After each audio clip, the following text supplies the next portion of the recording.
आज हम पढ़ेंगे मियोसिस वन के बारे में। और मियोसिस वन में हम कौन सा फेज पढ़ेंगे? Prophase one. तो सबसे पहले हम बात करते हैं मियोसिस के प्रोसेस की कि ये कौन सा प्रोसेस होता है। तो मियोसिस होता है सेल डिवीजन का प्रोसेस। तो ये सेल डिवीजन का किस तरह का प्रोसेस होता है? इसमें जो डॉटर सेल्स बनते हैं वो 4 डॉटर सेल्स बनते हैं और हर डॉटर सेल के अंदर जो क्रोमोसोम का नंबर होता है, जिसे हम जेनेटिक मटेरियल कहते हैं, वो हाफ होता है। किसके मुकाबले में हाफ होता है? पेरेंट सेल के मुकाबले में। तो हम एक डायग्राम की मदद से मियोसिस को देख लेते हैं कि मियोसिस का प्रोसेस कौन सा प्रोसेस होता है। तो अगर हम इस डायग्राम में देखें तो यहाँ पे हमें मियोसिस का प्रोसेस नजर आ रहा है। ये क्या है? ये एक पेरेंट सेल है। इसमें मियोसिस के प्रोसेसेस हो रहे हैं। मियोसिस 1 हो रहा है और मियोसिस 2 हो रहा है और एंड पे क्या होगा? 4 डॉटर सेल्स बनेंगे, 1 2 3 4। और हर डॉटर सेल के अंदर जो क्रोमोसोम का नंबर होगा, अगर हम यहाँ पे देखें तो यहाँ पे डबल है, ये पेरेंट सेल है। और अगर हम यहाँ पे इन चारों सेल्स में देखें जो कि डॉटर सेल्स हैं, तो इसमें हाफ नंबर ऑफ क्रोमोसोम्स हैं। तो इसलिए मियोसिस के प्रोसेस को रिडक्शन डिवीजन भी कहा जाता है। और मियोसिस का प्रोसेस कौन से ऑर्गेनिजम्स में होता है, यानी कौन से लिविंग ऑर्गेनिजम्स होते हैं, कौन सी लिविंग थिंग्स होती हैं जिनमें मियोसिस का प्रोसेस होता है? तो ऐसे ऑर्गेनिजम्स जो सेक्सुअली रिप्रोड्यूस करते हैं उनमें मियोसिस का प्रोसेस होता है। सेक्सुअल रिप्रोडक्शन में क्या बनता है? गैमीट्स बनते हैं, खास किस्म के सेल्स बनते हैं जिन्हें स्पर्म और एग सेल्स कहा जाता है। और सेक्सुअल रिप्रोडक्शन के लिए 2 इंडिविजुअल्स यानी मेल और फीमेल जरूरत होते हैं। तो जो ऑर्गेनिज्म सेक्सुअली रिप्रोड्यूस करते हैं उनमें मियोसिस का प्रोसेस होता है। तो मियोसिस को डिवाइड किया जाता है मियोसिस 1 और मियोसिस 2 में। तो मियोसिस 1 और मियोसिस 2 के मुख्तलिफ फेजेस होते हैं, जिसमें प्रोफेज 1, मेटाफेज 1, एनाफेज 1 और टीलोफेज 1 मियोसिस 1 में शामिल है। और मियोसिस 2 में क्या कौन से फेजेस आते हैं? प्रोफेज 2, मेटाफेज 2, एनाफेज 2 और टीलोफेज 2। तो आज हम डिटेल में प्रोफेज 1 के बारे में पढ़ेंगे जो मियोसिस 1 का फेज है। तो मियोसिस 1 में जो प्रोफेज 1 का फेज है वो सबसे लॉन्गेस्ट फेज है, यानी सबसे ज्यादा टाइम लेने वाला फेज प्रोफेज 1 है। तो प्रोफेज 1 से पहले, यानी कि जब भी सेल डिवीजन होती है, चाहे वो माइटोसिस से हो या मियोसिस से हो, उससे पहले इंटरफेज होता है।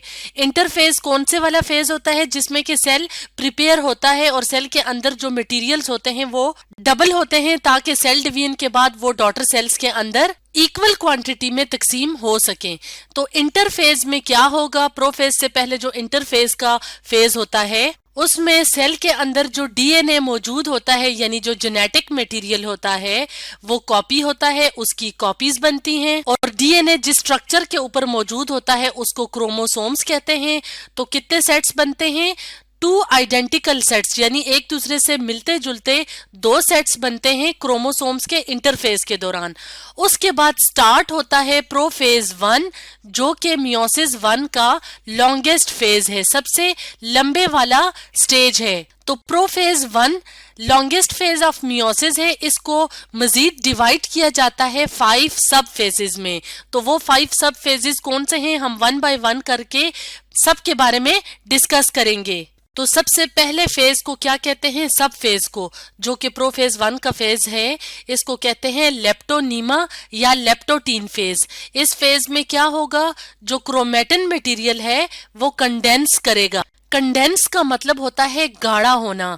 तो जो क्रोमेटिन मटेरियल है वो जब कंडेंस करेगा तो कंडेंस करने के बाद वो क्रोमोसोम की शक्ल में नजर आएगा। हम एक डायग्राम की मदद से देख लेते हैं। यहाँ पे हमें इस डायग्राम में सेल्स नजर आ रहे हैं। तो अगर हम एक सेल की बात करें जिसमें कि मियोसिस 1 का प्रोसेस हो रहा है, तो इसमें क्या होगा कि प्रोफेज 1 से पहले इंटरफेज होता है। तो जब इंटरफेज होता है तो जो जेनेटिक मटेरियल होता है वो किसी खास शेप में नहीं होता, वो इस तरह से मौजूद होता है, इस तरह रफ फॉर्म में मौजूद होता है, जिसको क्या कहते हैं? क्रोमेटिन मटेरियल कहते हैं। लेकिन जब क्रोमेटिन मटेरियल कंडेंस करता है, गाढ़ा होता है, तो वो किसकी शेप में आ जाता है? क्रोमोसोम की शेप में।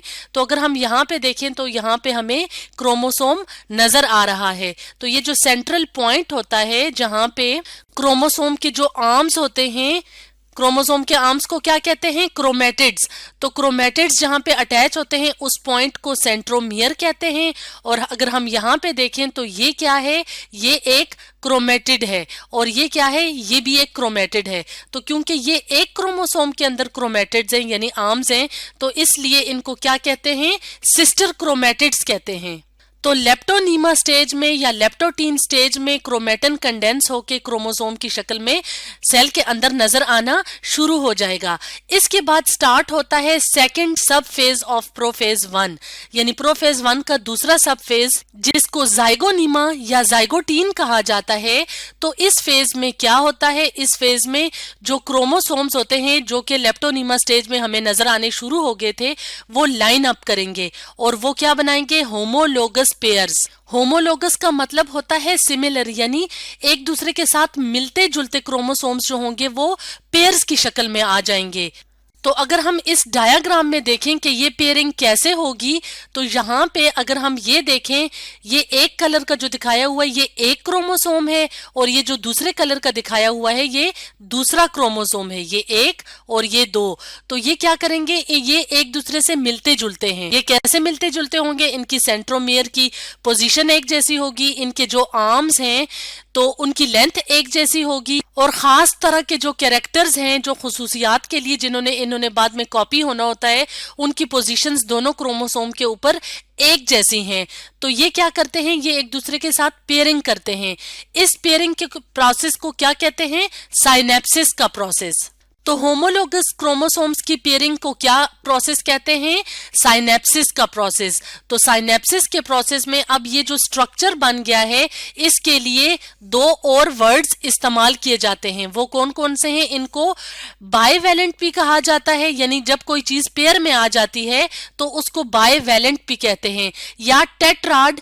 ये जो स्ट्रक्चर है इसको टेट्राड क्यों कहते हैं? क्योंकि अब यहाँ पे हमें 4 आर्म्स नजर आ रहे हैं, 1 2 3 और ये 4। तो इस तरह का जो स्ट्रक्चर होता है इसको टेट्राड कहते हैं। और अगर हम बाइवेलेंट की बात करें तो यहाँ पे क्योंकि एक पेयर है तो इसलिए इसको बाइवेलेंट भी कहते हैं। तो ये तो था जाइगोनीमा स्टेज, जिसको जाइगोटीन स्टेज भी कहते हैं या फेज भी कहते हैं, जो कि प्रोफेज 1 का सब फेज है। अब हम मूव करते हैं नेक्स्ट सब फेज की तरफ। इस सब फेज को क्या कहते हैं? इस सब फेज को कहते हैं पैकिनीमा या पैकेटीन स्टेज।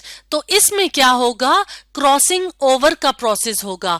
अब हम अगर बात करें क्रॉसिंग ओवर की, तो यहाँ पे क्या बताया हुआ है? क्रॉसिंग ओवर का प्रोसेस बताया हुआ है। और क्रॉसिंग ओवर किसके दरमियान हो रही है? जो होमोलोगस क्रोमोसोम्स थे, जो एक दूसरे से मिलते जुलते क्रोमोसोम्स थे, उनमें जो जेनेटिक मटेरियल है वो एक्सचेंज हो रहा है। और वो एक्सचेंज कैसे हो रहा है? किसके दरमियान हो रहा है? नॉन सिस्टर क्रोमेटिड्स के दरमियान। नॉन सिस्टर का क्या मतलब है? उसके लिए हम यहाँ पे देखते हैं। अगर हम यहाँ पे देखें तो ये जो एक कलर का है ये एक क्रोमोसोम है। तो ये जो दो क्रोमेटिड्स हैं ये सिस्टर क्रोमेटिड्स हैं, क्योंकि ये एक क्रोमोसोम से बिलोंग करते हैं, ताल्लुक रखते हैं। इसी तरह अगर हम यहाँ पे देखें तो ये दूसरा क्रोमोसोम है, तो इसके जो आर्म्स हैं तो ये आपस में सिस्टर क्रोमेटिड्स हैं। लेकिन अगर हम इसकी बात करें और इसकी बात करें तो ये क्या है? ये नॉन सिस्टर क्रोमेटिड्स हैं, क्योंकि ये वाला आर्म इस क्रोमोसोम से, ये वाला आर्म इस क्रोमोसोम से है। तो जब इन दोनों आर्म्स के दरमियान यानी नॉन सिस्टर क्रोमेटिड्स के दरमियान जब जेनेटिक मटेरियल एक्सचेंज होगा तो इस प्रोसेस को कहते हैं क्रॉसिंग ओवर का प्रोसेस। तो क्रॉसिंग ओवर का प्रोसेस कौन सा प्रोसेस होता है? जिसमें के non sister chromatids of homologous chromosome pairs, क्योंकि ये होमोलोगस पेयर है तो इसके जो नॉन सिस्टर क्रोमेटिड्स हैं उनमें एक सेगमेंट एक्सचेंज होता है। तो इस एक्सचेंज के प्रोसेस को क्रॉसिंग ओवर का प्रोसेस कहते हैं। और अगर हम बात करें उन पॉइंट्स की, अगर यहाँ पे देखें तो ये वो जगह है जहाँ पे, यहाँ पे अगर हम देखें ये वो पॉइंट्स है जहाँ पे जो ये नॉन सिस्टर क्रोमेटिड्स हैं ये एक दूसरे से के साथ अटैच हुए हैं। तो इस अटैचमेंट के पॉइंट को एक खास वर्ड से इसके लिए एक खास किस्म का वर्ड होता है जिसको क्या कहते हैं? चियास्मेटा या कियास्मेटा। तो ये कौन सा स्ट्रक्चर होता है? ये वो स्ट्रक्चर होता है या ये वो पॉइंट होता है जहां पे जो दो नॉन सिस्टर क्रोमेटिड्स हैं वो अटैच होते हैं। तो पैकिनीमा स्टेज में क्या होगा, क्रॉसिंग ओवर का प्रोसेस होगा।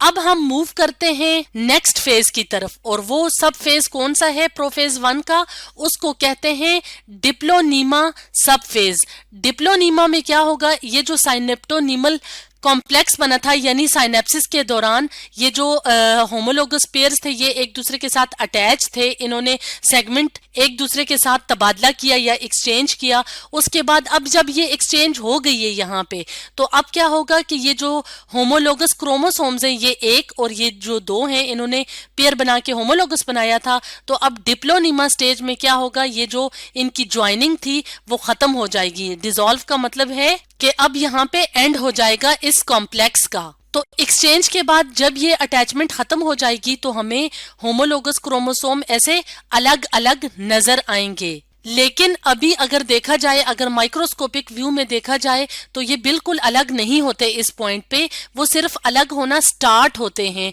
डिप्लोनीमा फेज में। जब नेक्स्ट सब फेज आता है जो लास्ट सब फेज है जिसको कहते हैं डायाकाइनेसिस, तो डायाकाइनेसिस फेज में क्या होगा कि होमोलोगस क्रोमोसोम्स जो हैं वो मजीद अलग होना शुरू होंगे। सॉरी, वो अलग होना तो शुरू डिप्लोनीमा स्टेज में थे, लेकिन डायाकाइनेसिस में वो मजीद अलग होंगे और सिर्फ वो पॉइंट्स जिनको हमने चियासमेटा या क्यासमेटा पॉइंट्स कहा था, जहां पे ये वाली एक्सचेंज हुई थी, वहां पे अटैच होते हैं। तो जब प्रोफेज का एंड होता है फिर हमें ये होमोलोगस क्रोमोसोम्स इस तरह अलग नजर आते हैं।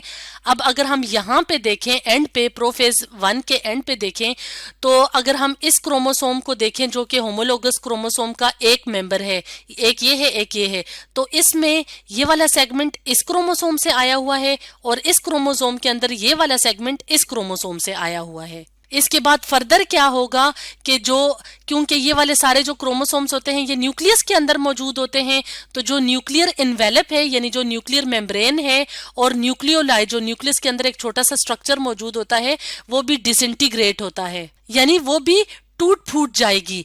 और इसके अलावा खास किस्म के स्ट्रक्चर्स जिनको मियोटिक स्पिंडल्स कहते हैं वो नजर आने शुरू हो जाएंगे। तो हम एक और डायग्राम की मदद से देख लेते हैं कि प्रोफेज 1 में क्या क्या हुआ है। तो इसमें क्या हुआ, सबसे पहले तो जैसे कि हमने पहले बताया कि होमोलोगस पेयर ऑफ क्रोमोसोम्स बने। इसके अलावा ये जो इन्वेलप है जिसे न्यूक्लियर इन्वेलप कहते हैं ये टूटना स्टार्ट हो जाएगा, यानी ये यहाँ पे न्यूक्लियर इन्वेलप ब्रेक हो जाएगी। इसके अलावा यहाँ पे एक स्ट्रक्चर होता है जिसको न्यूक्लियोलाई कहते हैं, वो भी डिसअपीयर हो जाएगा। इसके अलावा खास किस्म के धागा नुमा स्ट्रक्चर्स होते हैं जो कि प्रोटीन से मिलकर बने होते हैं जिनको स्पिंडल कहते हैं, तो वो भी प्रोफेज 1 में बनना शुरू हो जाएंगे। तो इस तरह से प्रोफेज 1 जो कि मियोसिस 1 का सबसे पहला फेज है वो एंड हो जाएगा। तो अगर हम यहाँ पे प्रोफेज 1 को सम अप करें, उसकी समरी देखें, तो ये मुख्तलिफ फेज हैं जिसको लेप्टोटीन कहा था या लेप्टोनीमा। और इसमें क्या हुआ, प्रोफेज स्टार्ट हुआ, इसके बाद जाइगोटीन का फेज था, तो उसमें सेल के न्यूक्लियस के अंदर ये चेंजेस आए, साइनेप्सिस का प्रोसेस हुआ। इसके अलावा इसके बाद पैकिनीमा या पैकिटीन का जो स्टेज था उसमें क्रॉसिंग ओवर का प्रोसेस हुआ। उसके बाद डिप्लोटीन में क्या था, होमोलोगस क्रोमोसोम्स जब बन गए और क्रॉसिंग ओवर हो गई तो वो एक दूसरे से अलग होंगे। और इसके बाद यहाँ पे जो डायाकाइनेसिस का फेज था इसमें क्रोमोसोम्स जो होमोलोगस थे वो फर्दर एक दूसरे से अलग होंगे और प्रोफेज 1 जो है वो एंड हो जाएगा। तो आज हमने पढ़ा मियोसिस 1 में प्रोफेज 1 के बारे में।